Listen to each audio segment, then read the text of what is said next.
من الشیطان الرجیم بسم اللہ الرحمن الرحیم وَلَقَدْ اور البتہ تحقیق نصرکم اللہ مدد کی اللہ نے تمہاری بھی بدرین بدر کے مقام میں وَأَنْتُمْ أَذِلَّةٌ اور جب کہ تم کمزور تھے فَاتَّقُوا اللَّهَ تو اللہ تعالیٰ سے ڈرتے رہو لَعَلَّكُمْ تَشْكُرُونَ تاکہ تم اللہ کا شکر ادا کرو۔ تو یہاں پہ دیکھیں غزوہ احد کی بات ہو رہی ہے، اور غزوہ احد میں آپ جانتے ہیں کہ شکست کی وجہ کیا بنی تھی؟ ان کی جگہ چھوڑنا، نبی صلی اللہ علیہ وسلم کے حکم کے خلاف کرنا، اس کی وجہ سے یہ جو جیتی ہوئی جنگ تھی یہ شکست میں بدل گئی۔ تو اللہ تعالیٰ یہاں پہ بھی تسلیاں دے رہے ہیں۔ جیسے دیکھیں نا، غمی کے دن آتے ہیں نا، تو یہاں یہ بتایا گیا کہ اگر غمی کے، دکھ کے، پریشانی کے دن آ گئے نا تو آپ اچھے دنوں کو بھی یاد کریں کہ اچھے دن پہ تو آپ کے اوپر آئے۔ تو یہاں پہ یہ بتایا جا رہا ہے کہ غزوہ احد میں پریشانی کے حالات تھے، مسلمان ظاہر ہے بہت پریشان تھے، 70 صحابہ کرام شہید ہو گئے تھے۔ تو آپ صلی اللہ علیہ وسلم، سب سے بڑی بات کہ آپ صلی اللہ علیہ وسلم کو بھی زخم آئے، آپ صلی اللہ علیہ وسلم کے دندان مبارک شہید ہوئے، تو یہ بڑی تکلیف کی بات تھی۔ تو لیکن اللہ تعالیٰ یہاں پہ بھی تسلیاں دے رہے ہیں کہ تم پریشان نہ ہو۔ وَلَقَدْ نَصَرَكُمُ اللَّهُ اللہ نے تمہاری مدد کی بدر کے مقام میں، مقام بدر۔ بدر کیا تھا کہ یہ جو غزوہ ہوا تھا اس میں مسلمانوں کی تعداد بھی تھوڑی تھی، لیکن اللہ تعالیٰ کی مدد آئی۔ اور مدد کیوں آئی؟ پتہ ہے کیسے آئی تھی؟ اس وجہ سے آئی تھی کہ مسلمان جو تھے اللہ پہ بھروسہ کرتے تھے، جیسے اوپر کی آیت میں وَعَلَى اللَّهِ فَلْيَتَوَكَّلِ الْمُؤْمِنُونَ، چاہیے کہ ایمان والے اللہ پر بھروسہ کریں۔ ان کا بھروسہ اللہ کی ذات پہ تھا، اور اللہ تعالیٰ کا دیکھیں، اللہ کی قدرت دیکھیں۔ یہ کافر لوگ جو تھے غزوہ بدر میں پہلے پہنچ گئے، اور جس جگہ پہ پہنچے تھے وہ وہاں پہ سخت زمین تھی، ٹھیک ہے نا، زمین جیسے ہوتی ہے ایسی تھی۔ لیکن جو مسلمان تھے یہ بعد میں پہنچے، اور جگہ ان کو ملی ریتلی، ریت ہی ریت۔ اب پاؤں رکھتے تھے ریت کے اندر، تو آپ کو پتا ریت کے اندر پاؤں رکھے تو کیا حال ہوتا ہے، تو یہ ان کے پاؤں جمتے نہیں تھے۔ لیکن اللہ کی قدرت یہ ہوئی کہ اللہ تعالیٰ نے ان کی دعاؤں کو سننا تھا، ان کا بھروسہ اللہ کی ذات پہ تھا، اور تعداد میں تھوڑے تھے، اللہ سے دعائیں تھیں۔ جبکہ کافر جو تھے انہوں نے ناچنے گانیاں والی جو تھی وہ عورتیں رکھی ہوئی تھی، ڈانس کر رہی تھی، گانے گا رہے تھے، لیکن ادھر نبی صلی اللہ علیہ وسلم اور صحابہ کرام اللہ سے دعائیں کر رہے تھے۔ تو اللہ تعالیٰ نے حالات بدل دیے۔ حالات کیسے بدلے؟ اللہ تعالیٰ نے بارش کر دی۔ بارش ہونے کی وجہ سے کیا ہوا کہ صحابہ کرام جو تھے وہ ریتلی زمین پہ تھے، اب جب بارش پڑی تو ریت جم گئی، اب ان کے قدم مضبوط ہو گئے اور اب وہ پھسلنے لگے۔ ٹھیک ہے، ایسے ہوتا ہے نا۔ تو اللہ تعالیٰ نے سارے حالات ہی بدل دیے، اور اللہ تعالیٰ نے مسلمانوں کو فتح اور کامیابی عطا فرمائی۔ تو اللہ فرما رہے ہیں کہ اس غزوہ بدر کو یاد کرو کہ اللہ نے اگر تمہارے اوپر اس طرح کے حالات لائے ہیں تو غزوہ بدر میں کیا ہوا تھا؟ اگر تمہارے صحابہ کرام شہید ہوئے ہیں تو غزوہ بدر میں ان کے 70 سردار بڑے بڑے مارے گئے تھے، اور نہ صرف مارے گئے تھے بلکہ 70 کو تم نے قیدی بھی بنایا تھا۔ تو اللہ کا ہر حال میں شکر ادا کرتے رہو۔ استقولو، اور جب آپ صلی اللہ علیہ وآلہ وسلم تسلی دے رہے تھے، کس کو؟ للمؤمنین، ایمان والوں کو۔ الن یکفیکم، کیا تمہیں کافی نہیں ہے؟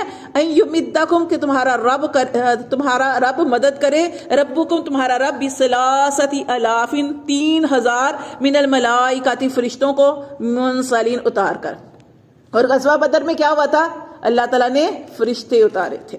اللہ فرماتے ہیں بلا، کیوں نہیں، ان تصبروا، اگر تم صبر کرو۔ یہ جنگ کے اندر ہے، زندگی کے اندر بھی صبر ہر معاملے میں بڑا ضروری ہے، ٹھیک ہے۔ لیکن اللہ تعالیٰ نے فرمایا کہ جنگ کے اندر اپنے آپ کو مضبوط رکھو، صبر کرو وتتقوا، اور پرہیزگاری اختیار کرو، ویاتوکم، وہ تمہارے پاس آئیں گے، من فورہم، فوراً، کون؟ فرشتے، اللہ کی مدد، اور اللہ فرشتے اتارے گا۔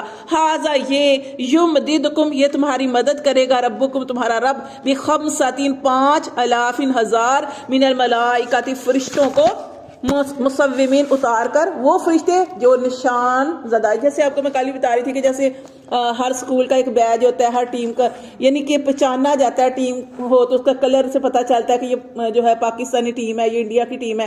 تو یہ جو گھوڑے تھے نا، ان کی نشانی یہ تھی، ان کے بارے میں روایت میں آتا ہے کہ ان کی نشانی یہ تھی کہ کیسے پتہ چلا کہ اللہ نے فرشتے اتارے، کہ اللہ تعالیٰ نے فرشتے اتارے تو گھوڑوں کے جو سر تھے وہ سفید تھے۔ یہ ہے نا، یہ یہاں پہ اللہ تعالیٰ نے فرشتے اتارے، اللہ تعالیٰ فرشتے اتارے گا۔ یہاں پہ تو اللہ نے ہے کہ فرشتے اترے تھے، ایک جگہ پہ اللہ نے 1000 کہا، ایک پہ 3 کہا، یہاں پہ 5000 بھی کہا، کہ اللہ کی کیوں، اچھا یہ تعداد کا اللہ تعالیٰ نے کیوں ذکر کیا فرشتوں کی؟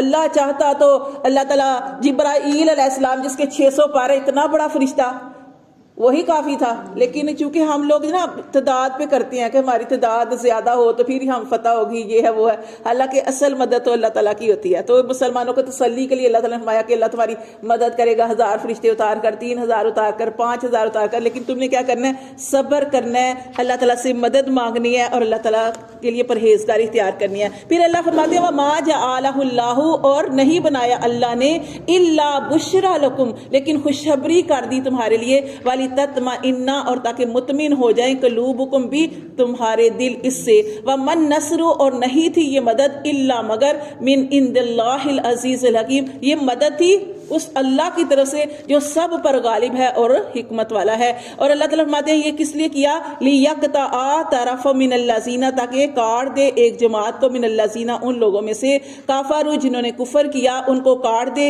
او یکبتہم، یا ان کو ذلیل کرے، فینقلبوا، پس وہ لوٹے، خائبین، اپنے گھروں میں نامراد ہو کر.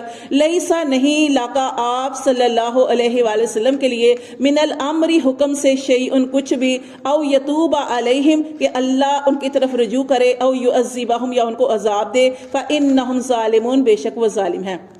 تو یہ غزوہ احد کی بات ہو رہی ہے کہ غزوہ احد میں جب نبی صلی اللہ علیہ وسلم کے دندان مبارک شہید ہوئے، آپ صلی اللہ علیہ وسلم کے چہرے پر زخم آئے، تو آپ صلی اللہ علیہ وسلم اپنا خون نکال رہا تھا آپ کے چہرے سے، تو آپ صلی اللہ علیہ وسلم اپنے زخموں کو صاف کر رہے تھے، خون کو صاف کر رہے تھے، اور آپ صلی اللہ علیہ وسلم یہ فرما رہے تھے کہ یہ قوم کیسے ہدایت پا سکتی ہے جو اپنے نبی کے ساتھ ایسا سلوک کرے.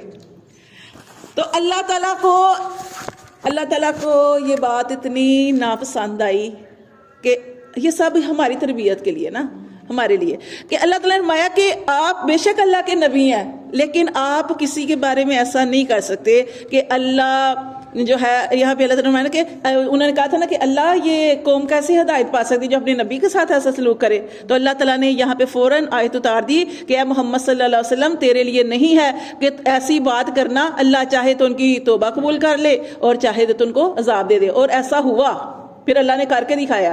ابو سفیان جو اسلام کا دشمن تھا اور اس غزوے میں شامل تھا، اس میں غزوہ احد میں، اور آپ کو پتہ ہے غزوہ احد میں اور کیا ہوا؟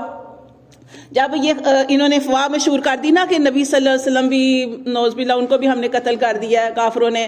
پھر یہ جو ابو سفیان تھا، اس نے نعرے لگائے تھے. ابو سفیان نے کہا کہاں ہے محمد صلی اللہ علیہ وسلم، کہاں ہے ابو بکر صدیق، کہاں ہے عمر، یعنی اس طرح کے نعرے لگائے، اور آگے سے کوئی صحابہ کرام نہیں بولے. آپ سے فرمایا کہ خاموش رہو، نہیں بولے. پھر اس نے نا اپنے بت کا نعرہ لگایا، اس نے کہا حبل بت کی جے ہو، اس طرح کچھ نعرہ لگایا نا. تو اس نے نا، پھر آپ صلی اللہ علیہ وسلم نے فرمایا کہ تم بھی بولو. پھر کوئی صحابہ میں سے، ابو بکر تھے یا عمر، ان میں سے کوئی صحابہ کرام بولے تھے، انہوں نے کہا کہ ہم زندہ ہیں، تم کہہ رہے ہو کہ میں نے مار دیا، ہم سب زندہ ہیں. پھر انہوں نے جب نعرہ لگایا تھا نا اپنے بت کا، تو آپ سے فرمایا کہ تم بھی نعرہ لگاؤ نا. پھر انہوں نے بھی نعرہ لگایا. پھر اسی طرح انہوں نے پھر کہا کہ پھر انہوں نے اپنے دوسرے بت کا نعرہ لگایا، عزا کے بارے میں، وہ ہمارا حامی ہے، وہ ہمارا مددگار ہے. تو پھر آپ سے فرمایا کہ صحابہ کرام سے تم بھی نعرہ لگاؤ. پھر انہوں نے کہا تھا کہ اللہ تعالیٰ ہمارا ولی ہے اور تمہارا کوئی ولی نہیں، یعنی اس طرح نعرے. اور ابو سفیان جو تھا اسلام کا بہت بڑا دشمن تھا، غزوہ احد میں بھی دیکھیں یعنی کافروں کی طرف سے شامل تھا. اور یہ جو آیت نازل ہوئی نا، اللہ تعالیٰ نے نبی صلی اللہ علیہ وسلم فرمایا کہ اللہ چاہے تو ان کی توبہ قبول کرے، اور پھر ایسا ہی ہوا نا، ابو سفیان نے توبہ کی اور اسلام قبول کر لیا. ٹھیک ہے، تو یہاں پہ یہ بتایا جا رہا ہے کہ ہم کسی کے بارے میں، یہ تو اللہ تعالیٰ نے نبی صلی اللہ علیہ وسلم سے فرمایا نا، اصل میں یہ ہماری تربیت تھی کہ ہم کسی کو کہیں کہ یہ کیسے، اس کو ساری زندگی نہیں ہدایت ملنی. ہم کہہ دیتے ہیں نا اس کو ساری زندگی نہیں ہدایت ملنی. تو اللہ نے نبی کو منع کر دیا کہ آپ صلی اللہ علیہ وسلم کسی کو یہ نہیں کہہ سکتے کہ اس کو ہدایت ملنی ہے کہ نہیں ملنی.